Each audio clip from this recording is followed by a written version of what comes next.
Jesús, llegar a ser como Jesús. Nosotros tenemos esa meta y no debemos dejar de insistir en ella.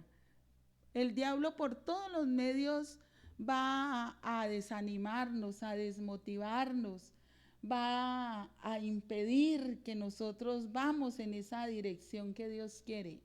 Pero como tenemos al Señor, nosotros debemos perseverar, perseverar, perseverar, no desistir, no desmayar. Cuando el temperamento es débil, cuando nos dejamos afectar por el medio que nos rodea, muy fácilmente tropezamos y debemos despojarnos de todo peso, de todo pecado y seguir con perseverancia lo que Dios nos ha mandado. Dios nos ha puesto por delante un camino de perfección y debemos lograrlo. Otro obstáculo que impide que perseveremos en la vida cristiana son metas y propósitos indefinidos. Nosotros debemos tener metas claras. Yo les predicaba al comienzo de año de eso. Propósitos claros, metas claras. No, uno no debe fijarse cosas que no va a lograr. Y yo les decía en esa ocasión, yo no puedo decir que voy a bajar los 27 kilos que tengo que bajar en un mes, porque no lo voy a lograr. Pero si en todo el año comienzo a ejercitarme, a dejar de comer menos harinas, a alimentarme más sanamente, pues sí voy a ir bajando poco a poco, porque todo es un proceso. Entonces uno no debe fijarse metas que no pueda alcanzar. Uno tiene que fijarse metas que sabe que las puede lograr, pero para eso esas metas deben ser claras. Y yo les preguntaba, ¿cierto? ¿Cuáles son sus propósitos? Que Carlos Obdulio dijo, ¿se acuerdan de uno de los propósitos de Carlos Obdulio? Dejar el mal genio. Por eso debemos estar orando, ayudándolo en oración para que él logre eso. Ahí la que puede decir si lo ha dejado es Alexandra Patricia. Bueno, hasta ahora va bien. Entonces, un obstáculo son metas y propósitos indefinidos, pero una meta clara es lograr alcanzar lo que Dios nos ha dicho. Dice aquí, enfocarnos en Jesús, fijemos nuestra mirada en Él. ¿Cuál es mi meta? ¿Cuál es mi visión? Dice en el 2, esto lo hacemos al fijar la mirada en Jesús, el campeón que inicia. ¿Cómo logramos perseverar en la carrera que Dios nos ha puesto por delante? En el 2 dice, esto lo hacemos al fijar la mirada en Jesús, el campeón que inicia y perfecciona nuestra fe. Tan lindo esto, me parece tan hermoso. Debido al gozo que le esperaba, Jesús soportó la cruz sin importarle la vergüenza que ésta representaba. Ahora está sentado en el lugar de honor junto al trono de Dios. Es hermoso, porque uno a veces pasa por la Biblia y ni siquiera se detiene a pensar lo que dice, que son promesas maravillosas. Usted está desenfocado, usted no tiene metas ni propósitos en la vida. Fije su mirada en Jesús. Mire la vida de Él. Dice que Jesús sufrió mucha hostilidad. Él sufrió lo que no tenía por qué sufrir porque Él es Dios. Él se hizo hombre por amor a nosotros. Pero por eso mismo, porque Él se hizo hombre, tiene la autoridad para decirle, usted como es un ser humano, yo también tomé figura de un ser humano para mostrarle que usted sí puede. Si yo pude, usted también puede. Y nosotros a veces nos dejamos agobiar, nos dejamos llevar por tantas cosas equivocadas cuando tenemos el poder en nosotros para levantarnos, para no darle gusto al diablo, porque Jesús ya lo venció. Y lo único que uno tiene que hacer es apropiarse de eso. Entonces fije su mirada en Jesús, enfóquese en Jesús. Bueno, ¿y Jesús cómo vivió? ¿Qué haría Jesús en esto? Él siempre ante el pecado reaccionaba, pero también tenía mucho amor. Nunca colitó el pecado. Por eso usted no debe acostumbrarse al pecado. Usted sabe que a Jesús no le agrada el pecado. Pero sí enfóquese en Él, en amarse y aún en perdonarse, porque uno a veces comete el pecado, se arrepiente, le pide perdón al Señor, pero uno sigue insistiendo en la culpa. Ay, es que yo, tan mala, tan pecadora. No, uno no debe enfocarse en eso. Uno debe enfocarse en que Jesús lo saca a uno adelante. ¿Me van entendiendo lo que quiero decir? Perseverar en la vida cristiana es ese juego, es como esa, no juego, es una lucha de todos los días. En todos los días tratar de vivir como Jesús vivió, en comunión con Dios. Desde que uno se levanta, porque como siempre decimos aquí, el diablo es puerco. Y el diablo siempre está tratando, así decía el papá de Betty la Fea. El diablo es puerco. Y es verdad, sí.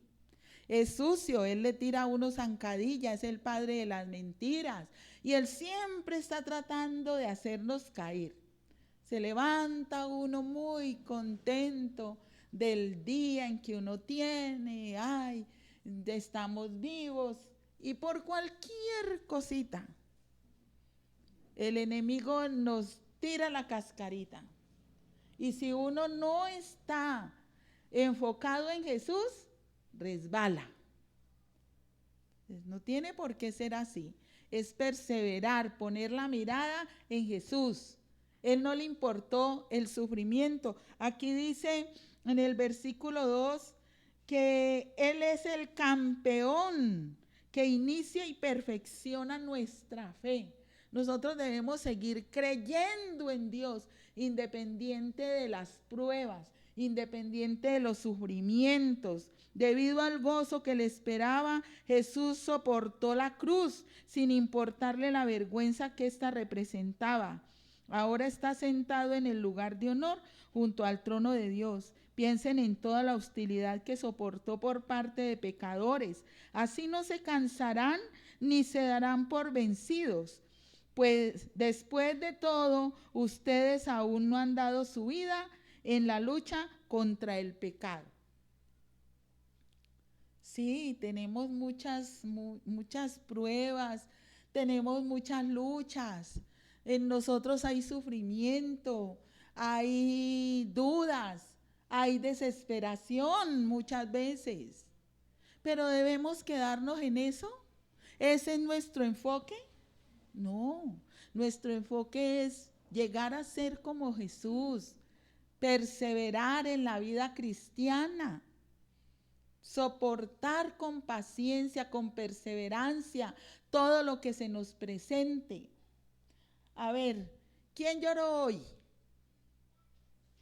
Amelia Corinet. ¿Nadie más? ¿Quién lloró ayer? Bueno, ¿quién lloró antier? Casi llora hoy. Pero felicitaciones.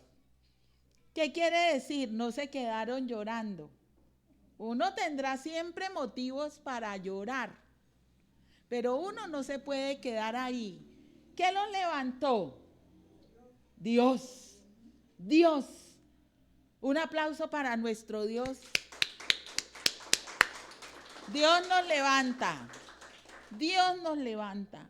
Y debemos seguir perseverando en creerle a Él.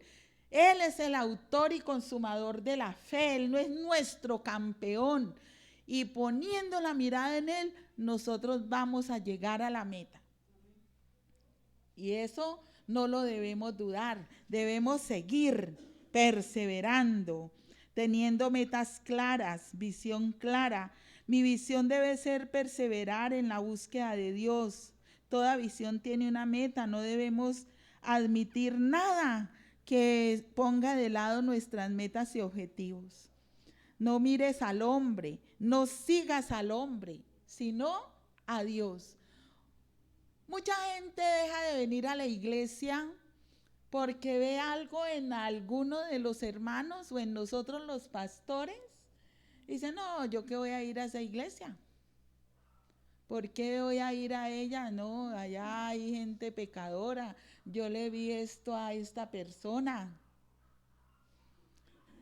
Pues si fuera así, no habría gente en la iglesia.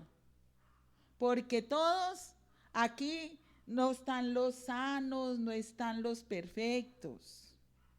Aquí están los cojos, los mancos, los tuertos, los ciegos. Porque es como un hospital. Yo siempre comparo la iglesia como una clínica, en donde llega la gente enferma. Jesús, ¿a quién vino a sanar?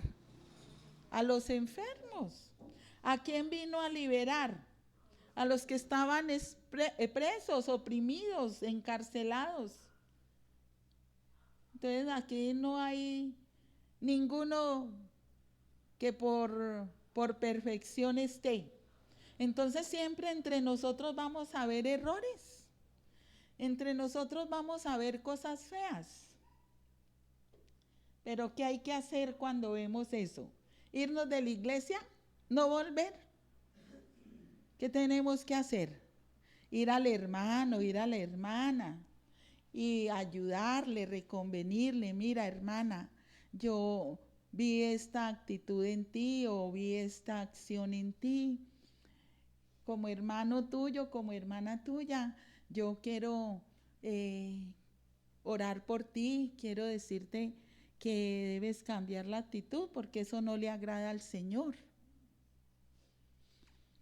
Y orar por las personas, no es irse de la iglesia y despotricar de ella, porque uno no debe seguir al hombre. Ustedes no vienen aquí a seguirnos a nosotros. Ustedes a quien vienen aquí a ver es a Jesús, a oír palabra de Dios, a edificarse.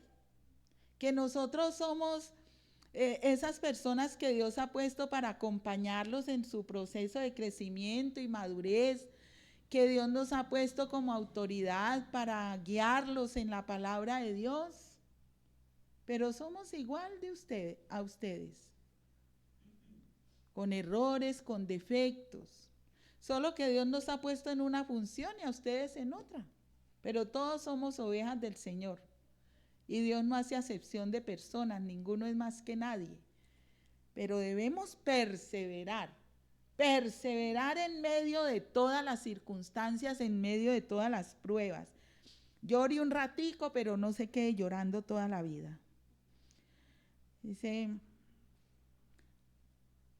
Nehemías y Esdras tenían claros las metas y perseveraron en ellas, aunque se presentaron obstáculos. Y Nehemías y Esdras, ¿quiénes fueron?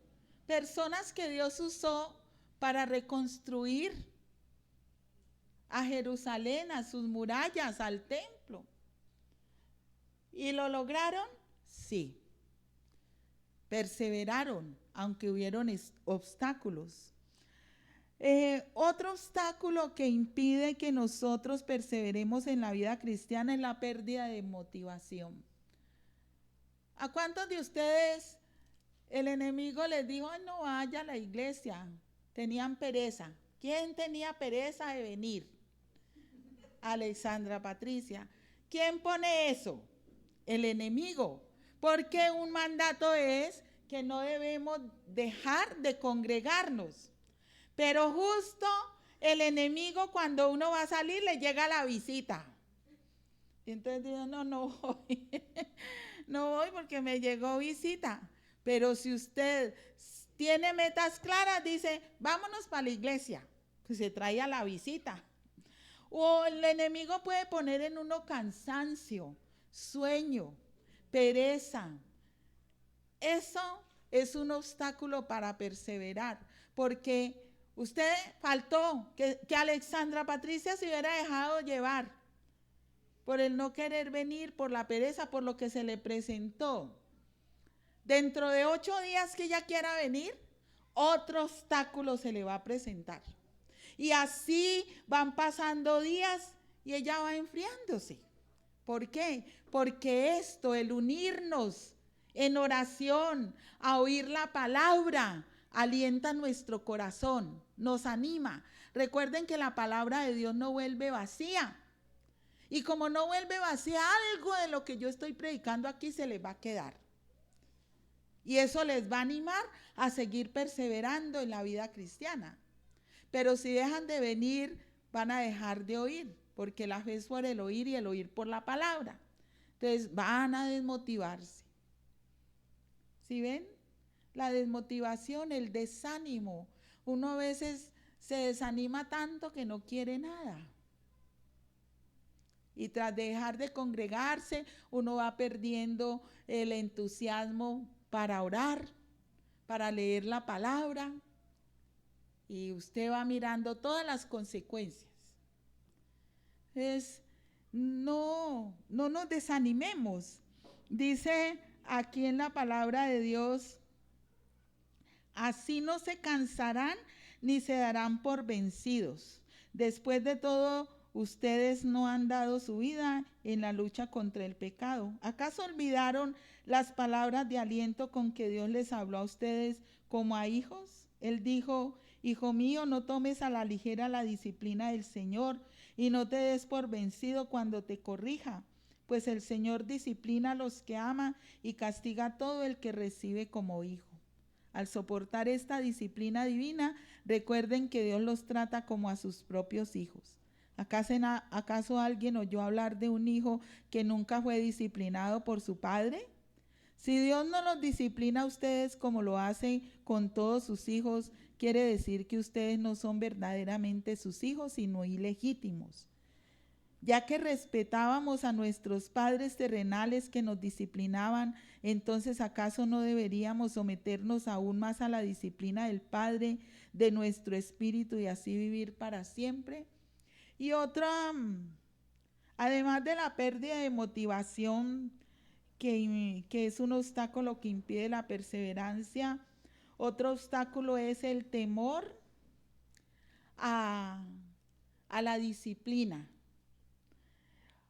Algunos de nosotros, por no tener una buena visión, por no haber tenido un buen modelo de padre terrenal, no tiene buena visión de Dios como padre. Y muchos tenemos a un Dios como un Dios que castiga. Le tenemos miedo. Y nosotros a Dios no le debemos tener miedo. Nosotros a Dios le debemos tener respeto, reverencia, temor de reverencia, temor de respeto, pero no miedo. Hay gente que vive todo el tiempo pensando en que Dios lo va a castigar. Ay, es que si hago esto, Dios me castiga. Y entonces, ¿dónde está la gracia de Dios? Dios sí lo puede disciplinar a uno, sí, porque aquí dice que Dios al que ama disciplina. ¿Qué quiere decir? Que nosotros tenemos que pagar las consecuencias de nuestros pecados, de nuestras malas acciones y actitudes. Claro, ¿qué tal uno peque y como si nada? Pero dice que si somos verdaderamente hijos de Dios, Dios nos disciplina. Entonces no debemos tener miedo de eso. Ay, Señor, quita todo miedo en mí. Porque a uno le da miedo sufrir. Entonces dice, ay no, que Dios no me castigue. Pues si no quiere que Dios la castigue, no haga lo malo. Porque, ¿qué tal cuando uno hace lo bueno ser castigado? No. Uno hace lo bueno y recibe recompensas. Hace lo malo y recibe sus consecuencias. Entonces, ahí tiene la solución. Dios, si usted es hijo, si usted es hija de Dios, Él no la va a dejar con la picardía. No lo va a dejar con su pecado. Por alguna parte viene la reprimenda. Pero uno no debe tenerle miedo a eso, sino más bien gratitud. Gracias, Señor, porque me amas. Este pavo me dolió. me dolió, pero sigo adelante porque me lo merecía. Si Dios acaso lo va a castigar a uno en vano o porque quiere, no. Si Él lo disciplina a uno es porque uno lo necesita. Y qué bonito saber que uno es hijo de Dios, porque dice aquí que Él disciplina a los que son verdaderamente sus hijos. Él no disciplina a los ilegítimos. Y esto es profundo, aunque lo entendamos en el momento, pero es profundo. Dice, pues nuestros padres terrenales nos disciplinaron durante algunos años e hicieron lo mejor que pudieron, pero la disciplina de Dios siempre es buena para nosotros a fin de que participemos de su santidad. Ninguna disciplina resulta agradable a la hora de recibirla, al contrario, es dolorosa, pero después produce la apacible cosecha de una vida recta para los que han sido entrenados por ella. ¿Por qué nosotros estamos aquí? Ya los adultos, nosotros fuimos disciplinados severamente. Yo el que día, aunque Tatiana es de otra generación, pero también fue disciplinada. Por eso está aquí. Arriba en un versículo decía, ¿ustedes han oído alguna vez de un papá que no disciplinó a su hijo? Yo sí. Y esos hijos están mal, porque la disciplina sirve. A mí mi mamá me dio durísimo, pero si no me hubiera dado tan duro, pues yo no estaría aquí, porque en toda generación siempre hay rebeldía. No, es que nosotros los viejos, no, nosotros sí obedecíamos a los papás porque con una mirada ya nos decían, sigue así, verás que te voy a dar duro. Con una sola mirada. Ahora, pues hay otras formas de disciplina, porque si no lo demandan a uno. ¿Qué tal como mi mamá que me tiraba un ladrillazo? Pues ya estaría, ¿no? Ahorita hay otras disciplinas, pero deben funcionar, porque si no, no estaríamos aquí. Las disciplinas que nos dieron nuestros padres funcionaron.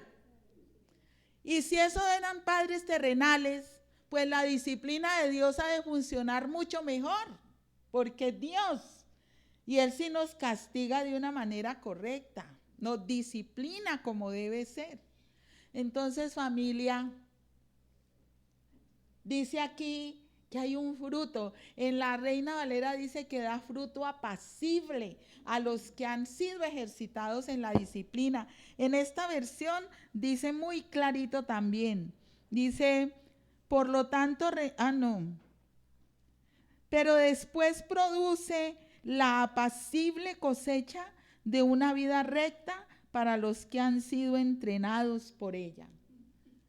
Cuando Dios nos disciplina, nosotros aprendemos a vivir rectamente y lo pensamos 2 veces antes de pecar. Bonito. Lo que Dios logra en nosotros es desarrollar su carácter. Vamos siendo cada vez mejores personas. Y ya cuando nos incita el diablo al pecado, dicen, no, yo no voy a pecar. No, yo no voy a caer en tu engaño. Porque la vez pasada me estrellé muy duro. Me dolió. Entonces no vuelvo a hacerlo. Y ya uno anda orando y el diablo, por aquí ya no pude. Y entonces busca otro lado débil nuestro. Pero entre más dependamos del Señor, entre más fijemos la mirada en Dios, menos vamos a ser disciplinados. ¿Por qué?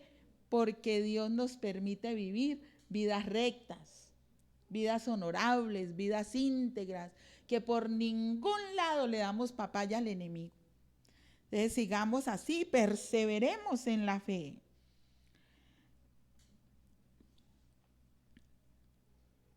Cuando tenemos plena comunión con Dios, mi motivación para buscarle no mengua. Debo esforzarme y perseverar en la oración, en el ayuno, en el congregarme, en el vigilar, en el alabar, sin cansarme, sin fatigarme. Mañana es casa abierta de oración, porque es el primer domingo del mes. Entonces, desde las 8 de la mañana vamos a estar en ayuno y en oración hasta las 12 del día. Las primeras 2 horas en oración y alabanza, las 2 horas siguientes, oración, alabanza, tema. 4 horas no son nada, pero estamos cumpliendo varias herramientas, varias disciplinas espirituales: la oración, la alabanza, el ayuno, la lectura bíblica, el oír la palabra. Entonces, si ven, debemos perseverar en todo eso. Y así, sometiéndonos a Dios, el diablo huirá de nosotros. Lo resistimos al diablo cuando nos sometemos a Dios, cuando perseveramos en la fe. Hay 2 ejemplos en la Biblia de personas que se relajaron cuando lograron una victoria. Uno no debe relajarse nunca en la vida cristiana. Nunca volverse cómodo, y ya logré esto, entonces me siento en los laureles. ¡Ay! Ahí sí que somos presa fácil del enemigo. Uno siempre debe estar perseverando en la oración, en el ayuno, en vigilar. Si Dios le levanta a las 3 de la mañana, no diga qué pereza, tengo insomnio. Póngase a orar. Póngase a orar hasta que le vuelva a dar sueño, y si no le da más sueño, pues siga hasta donde le alcance el cuerpo o la mente. Pero en todo debemos estar apercibidos, más que son tiempos difíciles, y debemos seguir perseverando en todas las disciplinas que Dios nos ha mandado. Estos dos personajes en la Biblia son Gedeón. Gedeón obtuvo una victoria. Esto está para que lo busquen luego en Jueces 8, 24 al 27. En Jueces 8. Y allí habla en Jueces 8 de que los israelitas vencieron a los madianitas. Los madianitas eran un pueblo que tenían azotado a Israel. Todo el tiempo se les robaban las cosechas, se les robaban el ganado, les robaban las pertenencias, arrasaban con Israel. Y Dios, en el tiempo de los jueces, recuerden que en el tiempo de los jueces cada uno hacía lo que bien le parecía. Pero surgían de vez en cuando personas que defendían a Israel. Y uno de ellos fue Gedeón. Bueno, Gedeón peleó con sus soldados contra el pueblo madianita y lo venció. El pueblo dijo: ay, te vamos a poner a ti para que nos dirijas, a tus hijos, que siempre ellos nos gobiernen. Y él dijo: no, yo no voy a hacer eso, ni mi hijo tampoco. Pero sí denme unos aretes, unos zarcillos. Ellos siempre llevaban unos aretes. Y cada uno de ellos le dio un zarcillo. Dice que logró unos cuantos kilos de oro, porque esos aretes eran de oro, esos zarcillos. Y él hizo un efod. Un efod es una vestimenta sacerdotal con ese oro. Y en el tiempo que él vivió, pues las cosas estuvieron en paz. Pero dice que eso fue terrible para Gedeón.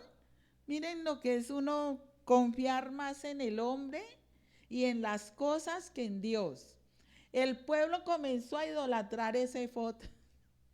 De todo se pegaban para desviarse del camino de Dios.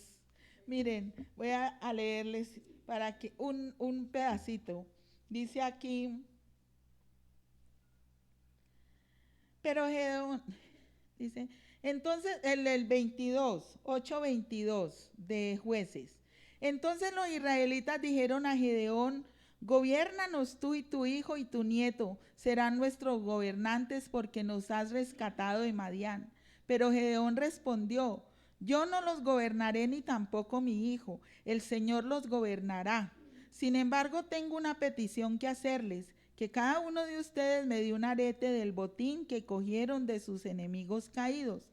Como los enemigos eran ismaelitas, todos usaban aretes de oro. Con todo gusto le contestaron. Así que extendieron una capa y cada uno de ellos echó un arete de oro que había recogido del botín. Todos los aretes de oro pesaron unos 19 kilos, sin contar los ornamentos reales, ni los pendientes, ni la ropa de púrpura usada por los reyes de Madián, ni las cadenas que sus camellos llevaban en el cuello. Entonces Gedeón hizo un efod sagrado con el oro y lo puso en Ofra, su pueblo natal, pero pronto todos los israelitas se prostituyeron al rendir culto a ese efod, el cual se convirtió en una trampa para Gedeón y su familia. Esa es la historia de cómo el pueblo de Israel derrotó a Madián y nunca se recuperó, y hubo paz en la tierra durante el resto de la vida de Gedeón, unos 40 años más. Luego Gedeón, hijo de Joás, volvió a su casa. Le nacieron 70 hijos varones porque tuvo muchas esposas. Además tuvo una concubina en Siquem que le dio un hijo a quien él llamó Abimelech. Gedeón murió muy anciano y fue enterrado en la tumba de su padre Joás en Ofra, en la tierra del clan de Abiezer. En cuanto murió Gedeón, los israelitas se prostituyeron al rendir culto a las imágenes de Baal y al hacer a Baal-Berit su Dios. Se olvidaron del Señor su Dios, quien los había rescatado de todos los enemigos que los rodeaban. Tampoco mostraron lealtad alguna con la familia de Jerobaal, es decir, Gedeón, a pesar de todo el bien que él había hecho por Israel. Tan fácil que uno puede dejar de perseverar por cosas que uno parecen insignificantes, pero que al alejarse de Dios se vuelven grandes obstáculos para perseverar en la fe. Mientras tienen un líder bueno, el pueblo de Israel caminaba. Tenían un líder malo, se desviaban totalmente, o no tenían líder. Dice que se murió Gedeón y ellos siguieron en su idolatría, siguiendo otros dioses falsos. Nosotros somos así. Nos dejamos enfriar, dejamos de perseverar en alguna cosa y caemos fácilmente. Uno puede decir aquí, ustedes pueden decir, no, pero es que yo no tengo ídolos, yo no estoy alumbrando una imagen. Pero uno puede estar idolatrando personas, hijo, esposa, esposo. Uno puede estar idolatrando cosas, una cama, un carro, una casa, el dinero, la plata. Puede ser un ídolo para nosotros. Entonces, familia, no, debemos perseverar y no echarnos a dormir, a echar pereza, no, Señor. Perseverar en estar haciendo lo que Dios nos dice, porque si no, miren lo que le pasó. En Primero de Reyes 11, del 1 al 26, se narra cuando Salomón ya era viejo. Y dice ahí que Salomón se dejó llevar por las mujeres. ¿Cuántas mujeres tuvo Salomón? Las que se pueden contar, 1000. Tuvo 700 esposas y 300 concubinas. Imagínense a cada una cuando le tocaba la ronda de estar con él. Si eran 1000, ¿cuántos días tiene el año? 365. Más 365, ¿cuántos son? 730. Y quedan faltando 200. En 2 años y medio le tocaba la ronda a cada una. Si es que él se turnaba por día. Ay, no, por Dios. Primero de Reyes 11, 3 y 4. Las esposas de Salomón. Ahora bien, el rey Salomón amó a muchas mujeres extranjeras. La hija del faraón se casó con mujeres de Moab, de Amón, de Edom, de Sidón y de los hititas. El Señor le había instruido claramente a los israelitas cuando les dijo: no se casen con ellas porque les desviarán el corazón hacia sus dioses. Sin embargo, Salomón se empecinó en amarlas.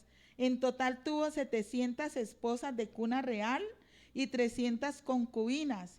En efecto, ellas apartaron su corazón del Señor. Cuando Salomón ya era anciano, ellas le desviaron el corazón para que rindiera culto a otros dioses en lugar de ser totalmente fiel al Señor su Dios, como lo había sido David su padre. Salomón rindió culto a Astoret, la diosa de los sidonios, y a Moloc, el detestable dios de los amonitas. De ese modo Salomón hizo lo malo a los ojos del Señor. Se negó a seguir al Señor en forma total y absoluta, como lo había hecho David su padre. Incluso construyó un santuario pagano para Quemos, el detestable dios de Moab, y otro para Moloc, el detestable dios de los amonitas, en el monte de los olivos al oriente de Jerusalén. Salomón construyó esos santuarios para que todas sus esposas extranjeras quemaran incienso e hicieran sacrificios a sus dioses. El Señor estaba muy enojado con Salomón porque su corazón se había apartado del Señor, Dios de Israel, quien se le había aparecido 2 veces. Miren, el Señor a nosotros todo el tiempo nos vive motivando para que perseveremos en buscarlo. ¿Cuál es la razón para nosotros no hacerle caso? Eso usted debe preguntárselo. ¿Por qué yo no le hago caso al Señor? Si Él quiere que yo todo el tiempo esté perseverando en buscarlo. Y usted tiene que hallar la razón. Es la rebeldía nuestra, esa naturaleza pecaminosa que siempre nos lleva a hacer lo contrario de lo que Dios dice. Y esa naturaleza pecaminosa, ¿quién la alimenta? El enemigo. Y nosotros, ¿a quién es que debemos agradarle? Es a Dios. Entonces, perseveremos en buscarle y no le demos papaya al enemigo, no desobedezcamos a Dios. Dios ya le había dicho a los israelitas que solo se casaran con las mujeres de ellos, de las tribus de ellos. Salomón tomó una decisión equivocada. Ya Dios había dado orden de que el hombre debía tener una sola mujer. Él desobedeció también en eso, tenía 1000 mujeres. ¿Cómo no se iba a desviar del camino si dice un hombre que con una sola tiene, que le friega la vida? ¿Cómo serán 1000? Cada una diciéndole qué hacer al pobre varón, pues se dejó llevar de ellas y terminó mal. El hombre más sabio del mundo, desviado porque ya era anciano. Qué bueno que el hombre más sabio del mundo hubiera decidido buscar solo al Señor y no dejarse llevar. Pero miren tan fácil que uno puede caer. ¿Por qué Dios nos permite ver los errores de esos hombres de la Biblia que fueron grandes hombres? ¿Por qué Dios nos permite ver los errores de los demás? ¿Para juzgarlos? No, para no cometer los mismos errores. Y nosotros de todo debemos aprender porque Dios nos habla de muchas maneras, de muchas formas. Entonces, perseveremos. No tengamos que buscar la disciplina del Señor para volver a Él. Así estamos contentos, sigamos así, perseverando en hacer la voluntad de Dios. Y vamos a terminar bien nuestros días. ¿Quién quiere terminar mal sus días? Ninguno. Yo no quiero terminar mal mi vida. Pero tenemos que perseverar en buscar al Señor. Un mal padre no disciplina a su hijo, pero el bueno lo disciplina porque no quiere que se pierda. Debemos soportar la disciplina de Dios porque nos beneficia. No nos dejemos llevar por el desánimo. El desaliento viene producto de no leer la palabra, de no buscar al Señor.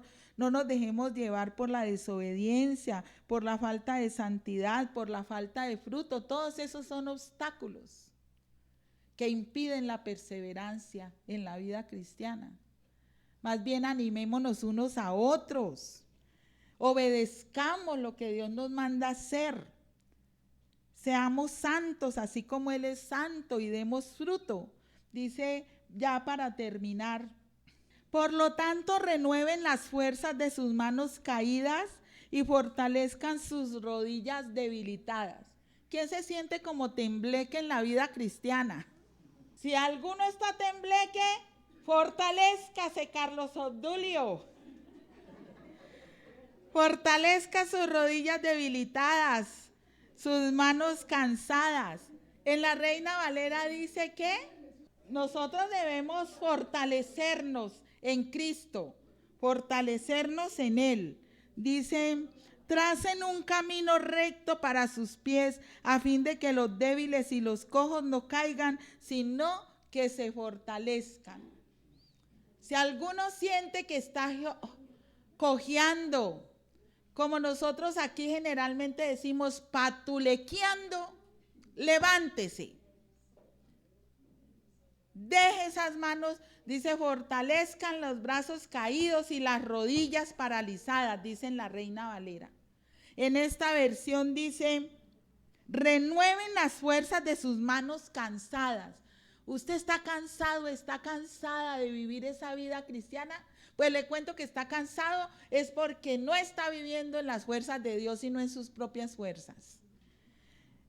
Dice: fortalezcan sus rodillas debilitadas, tracen un camino recto para sus pies, a fin de que los débiles y los cojos no caigan, sino que se fortalezcan. Y ahí sí, a levantarse, familia, a levantarse, porque no es tiempo de estar cansado, de estar debilitado. La vida cristiana consiste en ser fuerte y valiente, en perseverar en todo. Que el diablo lo tiene cabizbajo, caminando cojo. No, ¿por qué? Si tenemos un Dios de poder. Ahorita me gustó mucho, no sabían los muchachos que yo iba a predicar, pero ellos colocaron Filipenses 4:13 en la canción de Arturo Giraldo. Todo lo puedo en Cristo que me fortalece. Y nosotros somos soldados del ejército de Dios. Y vamos marchando. Yo no le puedo negar, y yo no puedo decirles que se haga el de la oreja mocha ni el de la vista gorda ante la situación que estamos pasando. Son tiempos difíciles. Como yo les decía el que día, yo siempre voy al mercado y llego, siempre le digo a John: papi, boté la plata. Papi, boté la plata. Ay, usted siempre botando la plata. Y voy y miro, no la he botado. Simplemente que todo está muy caro. Son tiempos difíciles, pero aún nosotros debemos perseverar en creer en el Dios de poder que tenemos. ¿Dios nos va a dejar aguantar hambre? ¿Dios nos va a dejar desnudos? ¿Nos va a dejar viviendo debajo de un puente? No. Dios está delante nuestro como poderoso gigante. Él no nos va a dejar, no nos va a desamparar. Usted puede estar sufriendo lo que quiera, lo que esté pasando, la prueba más difícil. Puede estar en su corazón llorando por alguna situación que le causa dolor. Pero persevere en buscar al Señor, que Él está con nosotros. Él está contigo, Él está conmigo. Y Él sabe por qué nos permite esas pruebas. Él sabe por qué permite esa disciplina en nosotros. ¿Por qué nos disciplina el Señor? Él sabe. Pero crean que siempre esa disciplina trae fruto apacible. Nos lleva a vivir una vida recta porque desarrolla el carácter de Dios en nosotros. Perseveremos, familia. No desmayemos. Sigamos adelante. Despojémonos del pecado, del peso que nos asedia y sigamos adelante la carrera. Perseveremos en mantener el ritmo. No desmayemos, no nos quedemos atrás. Perseveremos en buscar a Dios y en hablar de Él. Eso era lo que yo quería motivarlos hoy. Entonces, familia, vamos a orar.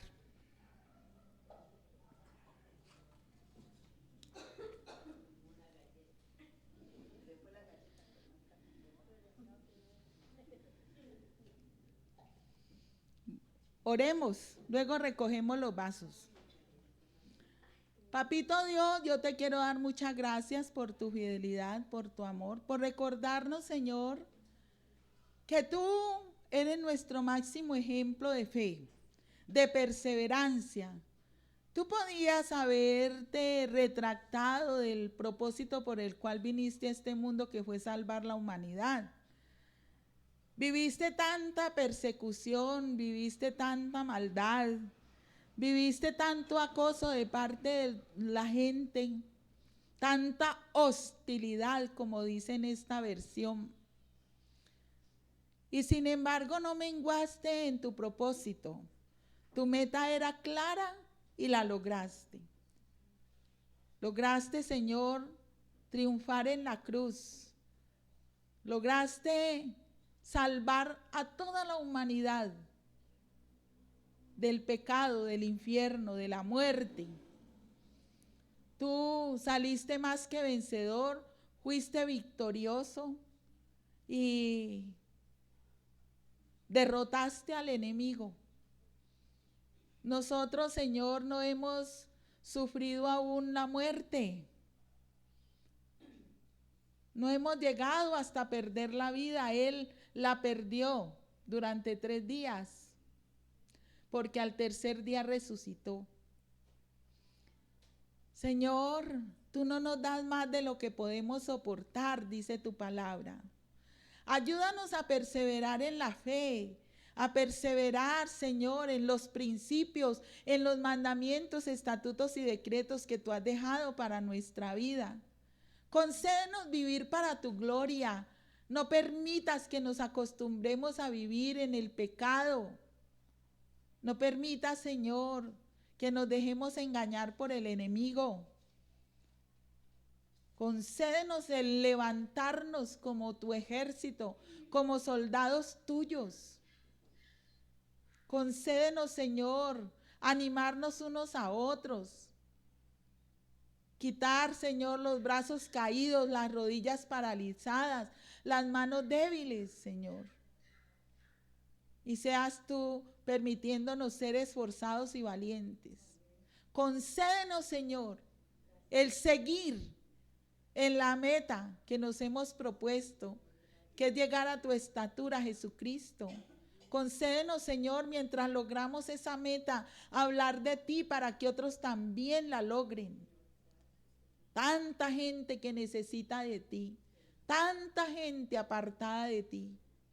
Y nosotros, Señor, somos sal y somos luz. Concédenos hablar de ti a tiempo y fuera de tiempo. Concédenos vivir para tu gloria, una vida recta, una vida honrada, una vida íntegra, una vida, Señor, que glorifique tu nombre. Gracias, Padre, por este tiempo y gracias por animarnos a perseverar. Tú eres, Señor, nuestro enfoque. Ponemos nuestra mirada en ti. Bendigo a cada uno de estos tus hijos y declaro por tu poder que ellos son tuyos, que nada ni nadie los arrebatará de tu mano, que nada ni nadie los separará de tu amor, que el desánimo, que el desaliento, que toda desobediencia, que toda cosa, que todo obstáculo, que el pecado se ha quitado de ellos, Señor. Y que sigan con perseverancia la carrera hacia la meta que tú has puesto delante de cada uno de nosotros. Seas tú obrando con poder, llenándolos de ti, Espíritu Santo, y de tu fruto.